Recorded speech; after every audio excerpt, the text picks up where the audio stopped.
Welcome back to Fuzzy Logic, the podcast that breaks down the incentive structures in our society to understand who benefits from the status quo and what's at stake for the future. I'm Matt Haller. And I'm Chris Michaud. Hi, Chris. Where are you right now?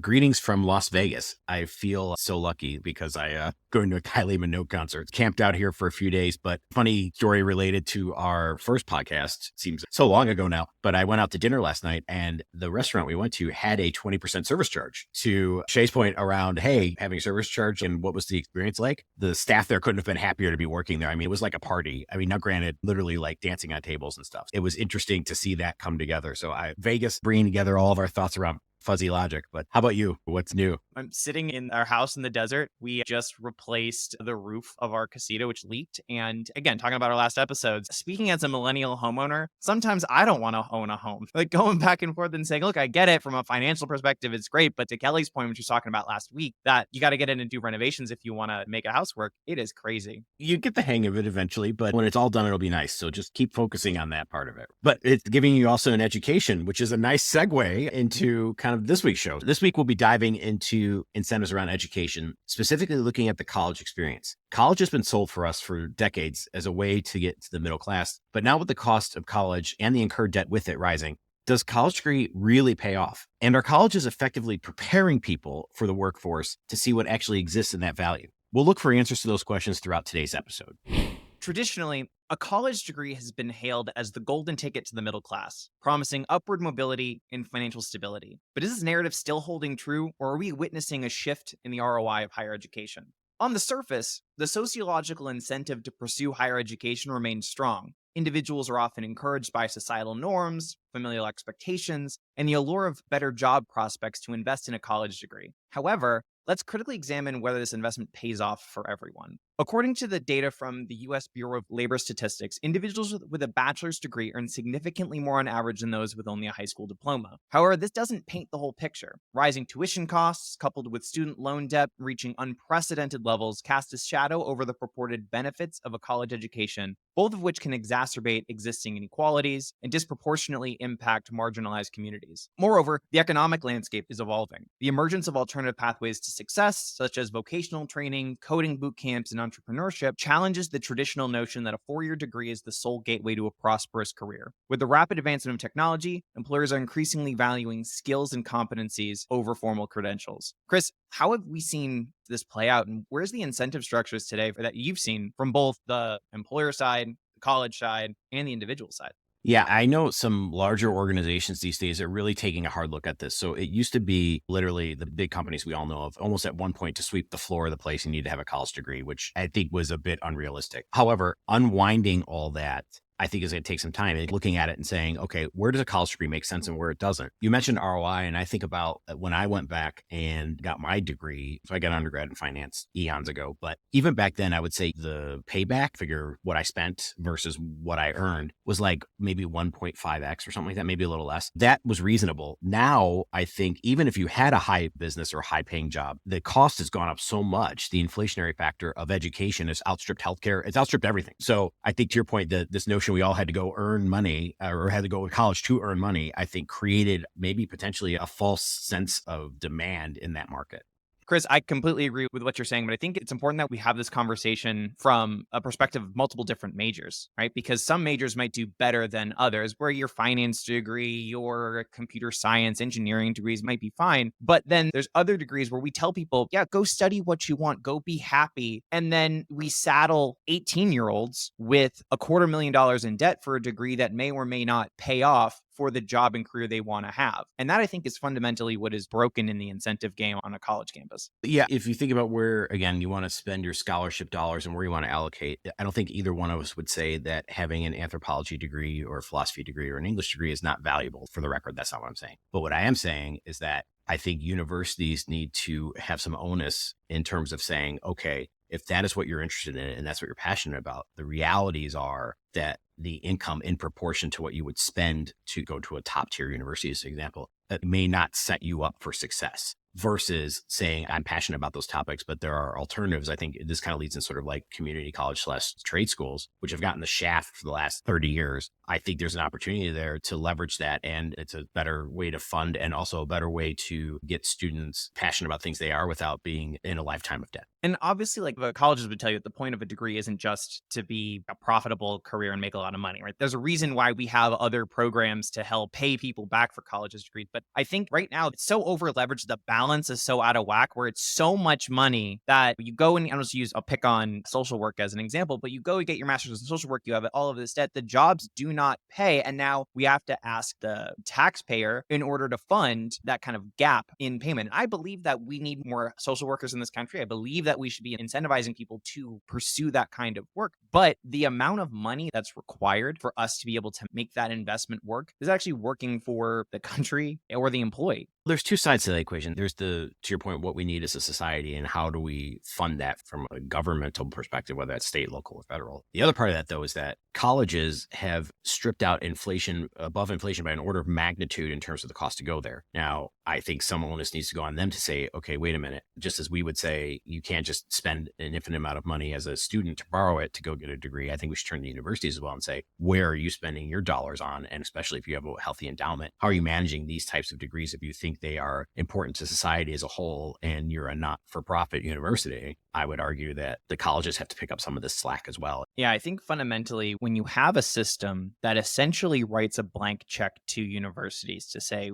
federal government, we've got your back. If people want to go and get an education, like we will make sure that money is available. And that's a good thing. But there's also a responsibility for the schools to prepare a workforce that can support the kinds of money that they want to charge. And I think about my own experience where I was a sociology major. Shout out to all of my social people out there. But I remember learning how to do stats on a system that stopped being updated in 1989. And then go walking into the finance world and learning and figuring out how to use Excel on my own. And that's a moment where I go, why does this feel ass backwards? And is there a way that the education system can catch up to what the world is asking from it as the pace of change in our society accelerates? Yeah, maybe just one point to wrap on that thought. You'd mentioned Excel and other things. When I went to university, which was a very novel idea then of having internships. And so I needed internships in order to graduate. So I got real world experience before I actually went out into the real world. And I think universities, you'd be surprised that people still don't do that today. So I think pushing those kind of things and probing around those is a great way to think about our first guest. We're going to take a quick break. When we come back, we're going to chat with our first guest, Beth Throne, the Senior Associate Dean of Student Affairs at Franklin and Marshall College. Stay with us. Calling all B2B sales executives. Ready to elevate your sales game? Meet Compose Comp, your partner in sales incentive excellence. Our tailored solutions blend expert design with tech innovation, ensuring your reps have the confidence to close deals. Take the first step to sales success. Visit composecomp.com and schedule your consultation now. Welcome back to Fuzzy Logic. Our first guest is Beth Throne, the Senior Associate Dean of Student Affairs at Franklin and Marshall College. Franklin and Marshall is a liberal arts college based in Lancaster, Pennsylvania, and has been recognized for its innovative approach to curriculum and postgraduate readiness, much of which is due to the work of Beth and her team. Welcome to the podcast, Beth. A pleasure to be here, Matt. Pleasure to be here. So, Beth, there's a huge conversation happening now about the value of a college degree in today's workplace environments. And while the conversation about how expensive college is isn't new, the question about whether college curriculums are keeping up with the needs of the economy at large are. What are some of the biggest pressures you've seen on universities to prepare students for the modern workforce? Well, I think one of the greatest pressures is to design curriculum and especially experiential learning. So those outside of the classroom experiences that really translate different majors to the work that people will be doing afterward. And that's a very real pressure. Now, in the liberal arts, we know that you can contextualize information from a natural sciences, social sciences, and humanist perspective. And doing so makes you a much richer, much deeper, much more effective thinker across different business verticals and different sectors. And so being able to prove that out through the curricula and also the experiences we're giving students is exceedingly important, especially when students and their families are investing so much in their college education. To that point, too, thinking about how some students figure out how do they stand out in terms of like supplementing their degrees? Well, it starts with, I think, having students prepared well in that K through 12, honestly, sector.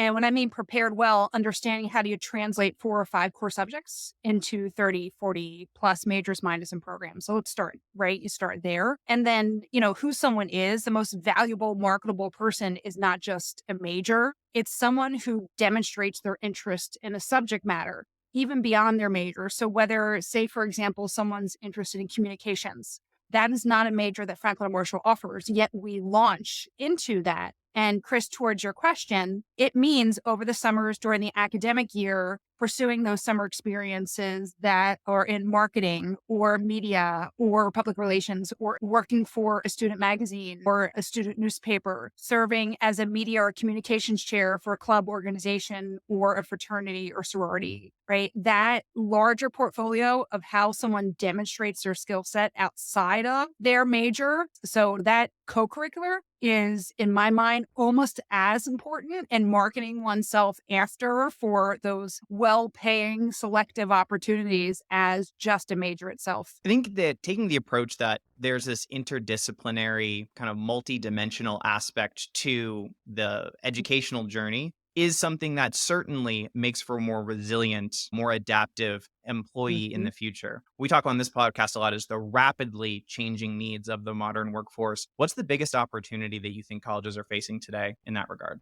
Agency, student agency. And here's what I mean. Your exceptionally resilient, competitive hire is someone who asks for more, is someone who sees the gap in opportunity and pursues it. They don't wait for the project to fall on their plate. They will see, I see a need, 2 different departments in these 2 different meetings I sat in, talked about it. I want to fill that need. And they fill that by thinking across the division, seeing that opportunity and having some agency. So for colleges, beyond the curriculum, this is what we could call a soft skill, perhaps, or perhaps it's called adulting, but it's giving students instruction and guidance of, we're going to give you these opportunities and it is up to you to step into them during college. So colleges, rather than handing students every opportunity, it is teaching them how do you take agency over your life and your actions, which will serve you exceedingly well no matter what sector you go into. I don't want to knock the concept of traditional academics and your traditional major because I loved my major. I had a wonderful time. I learned a lot. But in reflecting on my education, the value of that major wasn't actually the focus area of what I was studying. It's the way they taught me to analyze a topic and the way to think about analyzing something from multiple different angles. That has allowed me to be more adaptive in the future. That's not really a skill. That's a training. That's a way that you can teach someone how to mature. I'm curious if you see the value of going to an institute of higher education compared to, say, like a coding boot camp, which can give you those same skills, is more that we're teaching you to be more resilient for a world that is changing. I can't tell you what the world looks like in the future, but I can give you a lot of tools to be able to adapt to it in the future.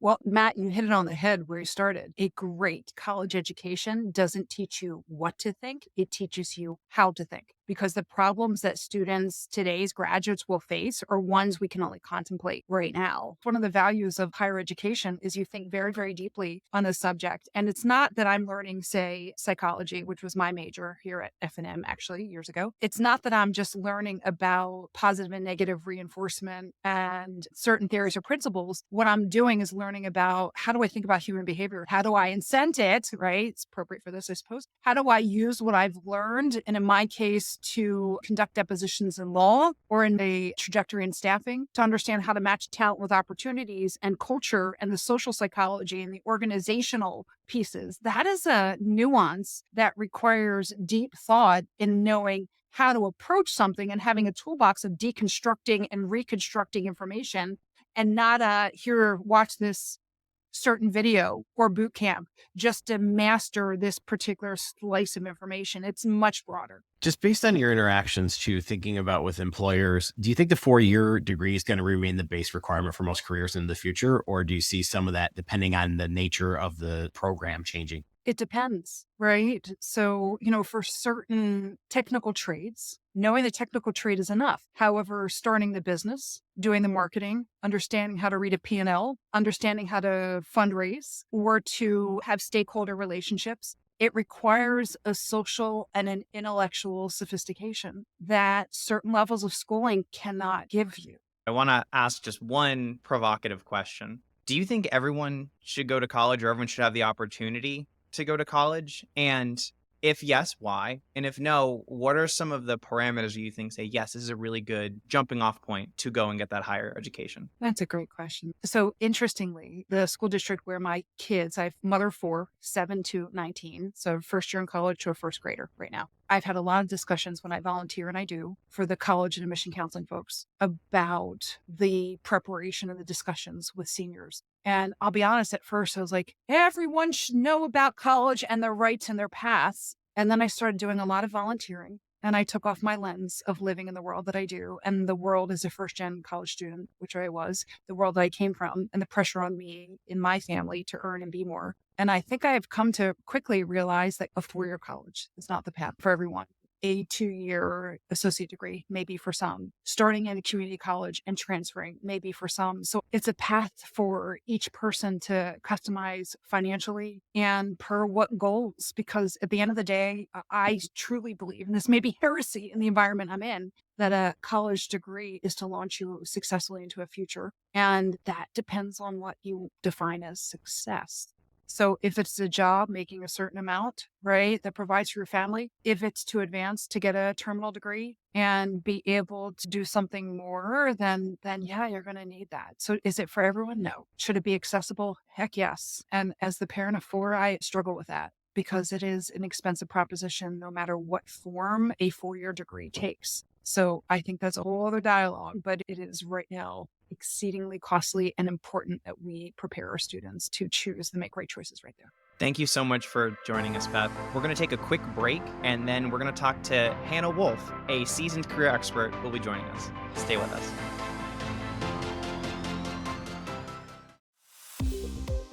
Our second guest today is Hannah Wolf. Hannah is the founder of Wolf Career Coaching, which aims to provide career mentoring, resume reviews, and interview prep for early career applicants. Hannah also has over a decade of experience building early career programs for companies like Spotify, Yahoo, and Bloomberg LP. Welcome to Fuzzy Logic, Hannah.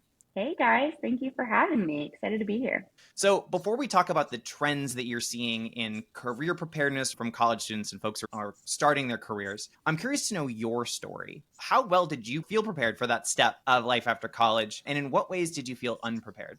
Ooh, very good question. So yeah, in college, I relied really heavily on career services because that was really all that I knew to turn to. And they were helpful to me. Like they really got the basics down. I feel like I actually still use the same resume format actually from my college days. So there were some good building blocks there. But I think what I realized as I started to really start to look for jobs was you needed a lot of different perspectives on your applicant profile. Talking to my parents, obviously trying to network as much as I can just to get eyes on the resume, eyes on my job search process, talking to friends even and peers. And that's the advice that I give today to students is have a diverse network of people looking at your application materials to make sure it's really well-rounded and it hits on multiple different levels. Hannah, on this show, we talk a lot about how rapidly the world is changing around us and how prepared we are for it. How have you seen colleges and universities adapt to the pace of change? And how ready are those early career applicants for their first couple of steps in the workforce? Yeah, I think colleges do the best that they can to prepare students, but I think that there's just such a world of unknown, especially when it comes to figuring out what type of job you want to do. Obviously, some colleges are doing it better than others, and some are much bigger and have many more programs and stuff. But what I often find, and this is like part of my coaching business, is really working with students to figure out what beyond financial analyst or data scientist or like very generic, broad categories of job types, because today's day and age, those data science generic roles are getting hundreds of thousands of applicants, right? Especially at the top companies. So that's a lot of what my coaching work has worked into, has been talking to students about, okay, there's data science is a huge umbrella category for lots of different types of roles, or that skill set can be transferred to other types of roles. And you might be able to find just, again, applications that are more untapped than some of the big companies out there, the blanket recs that you see, because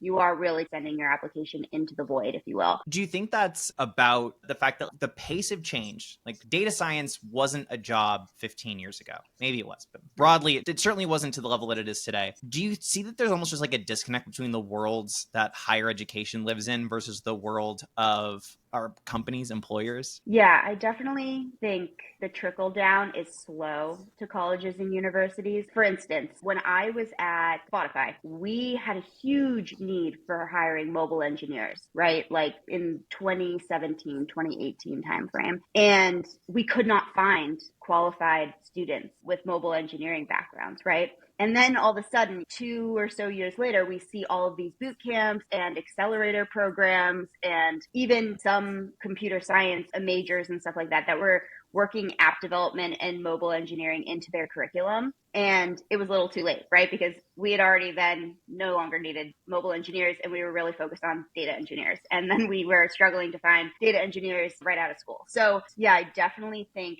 the pace of change is a little bit slower when it comes to academia. I think an interesting spot that I've really become very passionate about is the boot camp space, is the like alternative education space where these companies become like startups, if you will, and they're focused on giving rapid skills to students or continuing education or career transitioners. And we found that has been a really awesome place to hire from, especially from a diversity perspective, because they're much cheaper than a 4-year college degree. Matt and I were talking about that too in the earlier segment of trade schools and 2-year colleges have really gotten the shaft for the last 25 years, right? We told everybody, regardless of what they were interested in or what they thought they were, you have to go get a 4-year degree. To your point, you've seen the effects of that. But in that kind of trade school or those alternative educations where you can get someone in a skill that they're passionate about, useful and up to speed quickly, what do you think either 2-year colleges should be doing to make that happen? Or are there even 4-year schools that should take a step back and say, okay, are there certain things that maybe we don't need to do as a 4-year degree anymore? Maybe it can be done into, or maybe it should be done somewhere else. That's a really interesting idea for 4-year colleges maybe to adopt the model or shorten certain majors. Again, I'm really a huge fan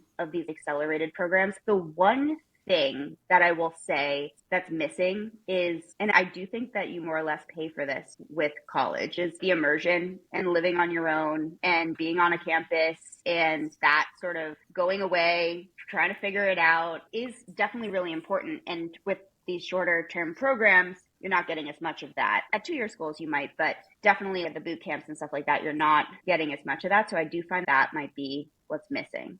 To the boot camp point you mentioned earlier, do you see boot camps potentially and the organizations that represent them being able to do that as a recruitment tool or a tool to train people? Yeah, so there's lots of employers out there who are essentially housing a boot camp internally. They're bigger organizations. At Spotify, our solve to the problem was we would partner and recruit from local boot camps, but we had an elongated development program that was supposed to give graduates from those types of programs more applied engineering experience and real world project work within Spotify. It was an 18-week program as opposed to like our internship, which was 10 to 12 weeks long. And the hope was at the end, once you complete the boot camp and then you complete the program, you should be at the level of an associate engineer, if you will. And yeah, to your point, there are some employers out there that actually take people in and have them go through an 8-month boot camp while they're working on project work internally at the company as well. If you could look into a crystal ball, see the future of the relationship between higher education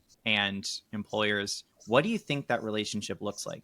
Great question. Something's got to give in higher education. I was just talking to a financial analyst friend. Projected cost for sending your kid, like our kids, to college is around $600,000. And that is quite a staggering price. So something has to give with the way that the price is inflating for higher education. I really believe strongly that employers, especially like the Googles, the Facebooks, it would be amazing if we could move away from requiring a bachelor's degree for certain roles. And a lot of companies have already waived that, but there needs to be a lot more. And so I would love it if large employers, right? And some of these companies are doing things in a small way, but like the Googles, the Facebooks, large companies with a lot of resources could partner with higher education institutions on like curriculum, having employees become professors and help to essentially lower the cost of education.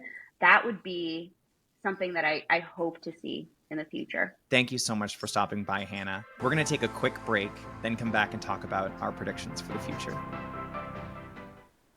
Hey B2B sales pros, want to maximize your team's performance? Discover Compose Comp, your key to optimize sales incentives. We blend expertise and technology to give your reps the edge they need to close deals. Don't settle for ordinary. Visit composecomp.com and unlock your team's full potential today. Welcome back to Fuzzy Logic. It's time for some predictions. Chris, what do you think about the future of education? Wow, feel like I need a giant crystal ball for that. But I think given the two guests we had today, I think there's one big theme that I got out of both of them, which is the idea of education, whether that's a 2-year or a 4-year degree or a boot camp. It isn't really about here is the degree or here is the piece of paper. It's really about how to prepare for ambiguity. So teaching how to think, I think, was something that came out of each one of those conversations and is still a question that many of them are still trying to solve. Yeah, I love the fact that Beth was talking about how the goal of your college education isn't just the degree. It's that I need to prepare you to be able to think about a world that's going to change. What I think is interesting is it still feels like there's a gap today. Listening to Hannah say that school is trying to create this kind of immersive environment to help you mature and be able to respond to issues on your own, have that agency that Beth was talking about. But there's still a big gap to fill. Some of that's definitely from COVID, where just the world was turned upside down for a few years of college grads. But there's still more work to do to make sure that young people between the ages of 18 and 22 or 24, however long it takes for you to finish college, have the opportunity to go and get those skills, because that's what makes you a better modern worker. You know, one would question, okay, is the incentive of spending $60,000 a year to go to school to learn soft skills, is that a good ROI? It's sort of TBD, but I do think there's an opportunity to say, okay, whether I'm invested in a 2 or 4 year program, how can I collaborate with employers? Because they want the same soft skills. So everyone wants these soft skills. No one's just 100% sure how to make that happen. And it feels like there's not a good transition into that, into the workforce, or even teaching at university. So trying to find that right balance and say, okay, how do we partner together to do that? I think might accelerate employers and getting more productivity out of people quickly. Again, there's an incentive there, but also universities to say, look, we partner with these organizations, not just on that we placed you there, like job placement was one metric, but the ability to actually place someone and feel confident about them as a cultural fit and as a soft skill fit, I think has profound impacts on productivity, turnover, et cetera. Yeah, I think that one of the challenges of the ivory tower is that it is removed in many regards from the workforces where they send their graduates. And I think you heard Beth say, like, we don't have communication majors at her institution, right? They're like, we have an anthropology major who also went and did a bunch of work on communications. I think that taking that approach, again, it's less about the actual skill that you're building. We can get those skills from boot camps, from 2-year institutions, but it's being able to apply those in the right way, work with different personalities, and be able to respond to ambiguous, difficult situations that potentially maybe that is the $250,000 skill. I think Beth actually even took a step outside of her own comfort zone. She admitted it and said, maybe that isn't necessarily the case, but at least she's thinking about it. And I think even Hannah, to some extent, the same way, how she thinks about the coaching and the boot camps. Everyone's starting to try to think about this a little bit differently, because they all agree the skills we needed 10 years ago or 20 years ago are not the same skills we need now, much less 10 years from now. I know last week I was more pessimistic on the housing market, but I would say in this case, I think higher education is starting to think about this differently and trying to adapt to the market while maintaining true to their roots and why you should go get an education. So wrapping up then, where do you see higher education going for the next 15, 20 years? I think it's adapt or become irrelevant, right? The value of an education is proportion to the output that you can get out of it, not only from an individual level, but from a society level. And so if society is starting to ask for more softer skills, how do we amp up our EQ while maintaining a degree of intelligence? Universities are going to need to adapt around that. I think that it's a tough moment right now because we're in a world where it's very expensive, but the message is still you need to go to college. But we're starting to see different paths available and starting to see a little bit more clearly what skills really drive success. And ultimately, I think that the future is going to be brighter because people will actually have more opportunities than they otherwise were given in the past. To quote the great Tim Book 3, the future's so bright, I got to wear shades. And with that, Chris, I think it's a good place for us to wrap up and have you read us out. Great, thanks. And thanks so much for tuning in for this episode of Fuzzy Logic. Fuzzy Logic is produced by our illustrious producer, Mitch Rissmiller. New episodes drop on Wednesdays wherever you get your podcasts. See you next week.